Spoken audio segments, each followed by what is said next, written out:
रत्नागिरीपर्यंत येताना आम्हाला दिसले नाहीत। मला नाना पटोलेजींची हे कुठेतरी ठाण्यामध्ये सभा ते घेत असताना दिसले। जे इलेक्शनच्या काळात आपल्या स्वतःच्या उमेदवारासाठी सिंधुदुर्गापर्यंत येऊ शकत नाही, रत्नागिरीपर्यंत येऊ शकत नाही, ते पक्ष आणि त्यांचे प्रतिनिधी कोकणाच्या सिंधुदुर्ग, रत्नागिरी, रायगड आणि या पूर्ण भागाचा मतदारांचा विकास करू शकतात का, हा साधा प्रश्न आहे। तुम्ही म्हणून मी बोलतो ही निवडणूक एकतर्फी आहे, कारण का प्रत्येक पदवीधरांपर्यंत पोहोचण्याचं काम हे आमच्या महायुतीच्या कार्यकर्त्यांनी केलेलं आहे। तुम्ही कुठल्याही पदवीधराला जाऊन या जिल्ह्यात विचारलं, आजूबाजूच्या जिल्ह्यात विचारलं, जिथे जिथे निवडणूक आहे ते प्रत्येकजण सांगतील की होय आमच्याकडे भारतीय जनता पक्ष, शिवसेना, राष्ट्रवादी आणि अन्य घटक पक्षांचा कार्यकर्ता आला, बोलला, आमचं ऐकून घेतलं, आमच्या हातात निरंजन डावकरेजींचा जाहीरनामा दिला। पण त्याच्यासमोरचे जेवढे उमेदवार आहेत विरोधी, महाविकास आघाडीचे जे उमेदवार आहेत ते ना मतदारांकडे फिरकले, ना त्यांचे नेते फिरकले। जे निवडणुकीच्या काळात मतदारांपर्यंत येऊ शकत नाही ते निवडणुकीच्या नंतर काय येणार ह्याचा विचार पदवीधर मतदारांनी करावा। एकूण राज्यातील जे आज मतदान होत आहे राज्यात, तर ते एकूण काय वाटतं तुम्हाला? नाही, ही जसं सांगतो महायुतीची साठी ही विजय घोडदौड सुरू ठेवणारी ही निवडणूक आहे। जिथे जिथे पदवीधरांची निवडणूक आहे तिथे मी स्वतः फिरलेलो आहे, नाशिक सोडून, तर तिथे महायुतीच्या बाजूनी वातावरण आहे। मुंबई पदवीधरमध्ये पण आमचे किरण शेलारजी उभे आहेत, शिक्षक उमेदवार पण तिथे उभे आहेत। आणि म्हणून मला विश्वास आहे की महायुतीचं वातावरण या पूर्ण राज्यात आहे। आज देशात आणि राज्यात ही महायुतीची आणि एनडीएची सत्ता आहे। पदवीधरांच्या प्रश्नाला न्याय द्यायचा असेल, शिक्षण क्षेत्रामध्ये क्रांती घडवायची असेल तर मग महायुती आणि एनडीए शिवाय दुसरा पर्याय असला पाहिजे।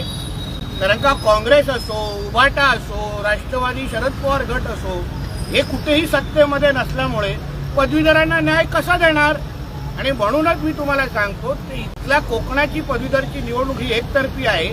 निवडणूक मानसिक दृष्टिकोनातून महाविकास आघाडीचे उमेदवार हरलेले आहेत आणि म्हणूनच ते मतदारांकडे फिरकलेले नाही आहेत। म्हणूनच काल 2 दिवसापासून उभाटाचे आणि शरद पवार गटाचेच मतदार त्यांचेच कार्यकर्ते आमच्या कार्यकर्त्यांच्या संपर्कात का आणत होते हे तुम्ही त्यांच्या नेत्या मंडळींना विचारा। अगर त्यांचे उमेदवार एवढे उजवे आहेत, त्यांनी खरंच त्यांचं आणि मतदान करावं, तर मग त्यांनी या पद्धतीने त्यांनी मग आमच्या संपर्कात त्यांचे मतदार का आणत आहेत हा प्रश्न त्यांनी विचारला पाहिजे। सर, काल ओवैसींनी शपथ घेतल्या, खासदारकीची शपथ घेतल्यानंतर जय पॅलेस्टाईन असं म्हटलंय। पाकिस्तानच्या संसदेमध्ये कोणी जय श्रीरामचा नारा दिला असता, वंदे मातरमचा नारा दिला असता तर तो जिवंत त्या संसदेच्या बाहेर येऊ पण शकला नसता।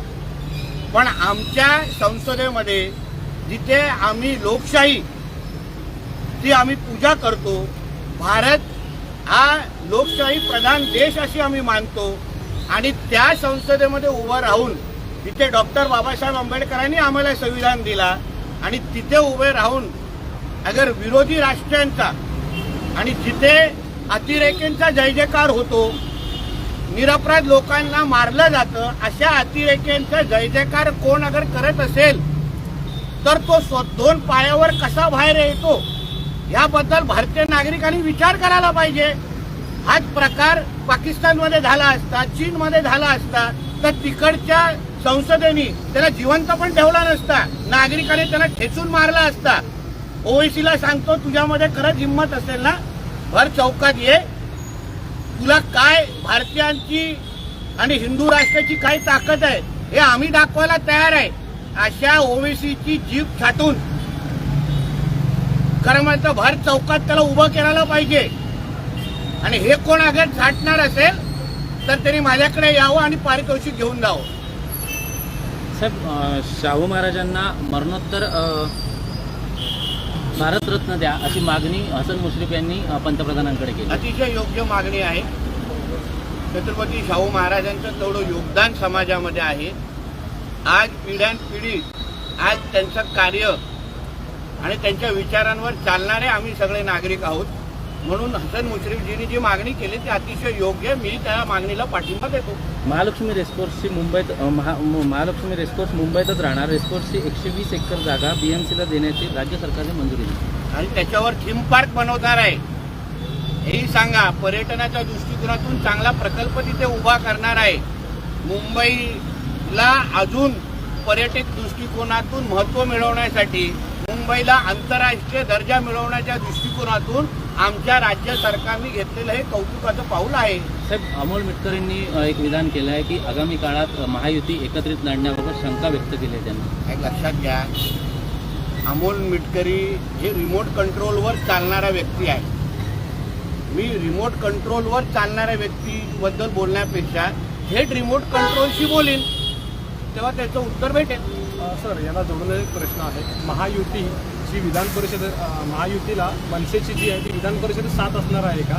आणि संदीप देशपांडे असं म्हणाले की विधान परिषदेला कुणाला मतदान करायचं याचा आदेश काही आम्हाला आला नाही, आम्हाला वाटेल त्याला आम्ही मत देऊ. बघा, कोकणातली जी कोकण पदवीधर मतदारसंघ आहे ह्याला तर मनसेनेचा आमदाराला पूर्ण पाठिंबा आहे. अभिजित पानसेजी तिकडच्याही मेळाव्याला गेले, त्यांनीही पाठिंबा जाहीर केला. राजसाहेबांनी पण तसे आदेश दिलेले आहेत. म्हणून मला असं वाटतं की मनसेना हे महायुतीच्या बरोबर आहे.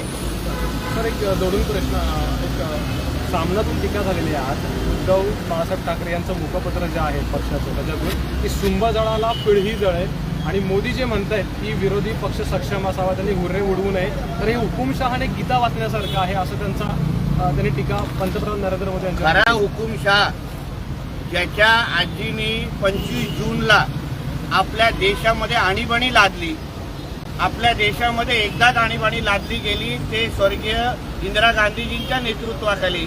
आणि खरा हुकुमशाह काल राहुल गांधीच्या रूपाने आम्ही शपथ घेताना पाहिलेला आहे.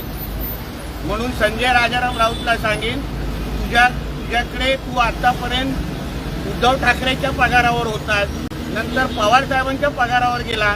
आता आमची खात्री झालेली आहे की तू आता काँग्रेसच्या पगारावर चालणारा त्यांचा कामगार आहे. म्हणून काँग्रेसची जी जरा थोडी कमीच चाटली, पाय थोडे कमीच चाटले तर महाराष्ट्राचं भलं होईल. कारण का हुकुमशाही कोण करतं हे अगर तुला इतिहास माहिती असेल, पत्रकारिता खरा अगर तुला कळला असेल, तर भारताच्या इतिहासामध्ये एकदाच ज्यांनी आणीबाणी लावली त्यालाच आपण हुकुमशाह म्हणू शकतो. आमचे आदरणीय मोदीजी हे लोकशाही पुरस्कर्ते आहेत. म्हणून तर त्यांनी संविधानाला डोक्यावर लावून नतमस्तक झालेलं आहे.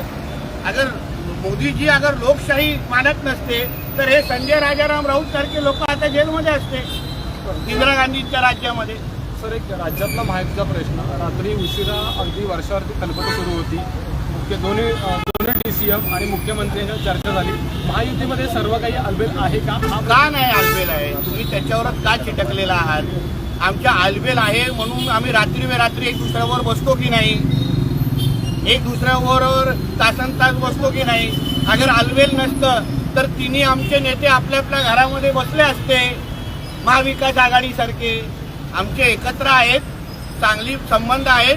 किती चांगले संबंध आहेत हे तुम्हाला सिद्ध करायचं असेल तर पुढच्या वेळी आमच्या मुख्यमंत्र्यांना, उपमुख्यमंत्र्यांना तुम्हाला त्या बैठकीमध्ये बसवायला सांगतो. थँक्यू.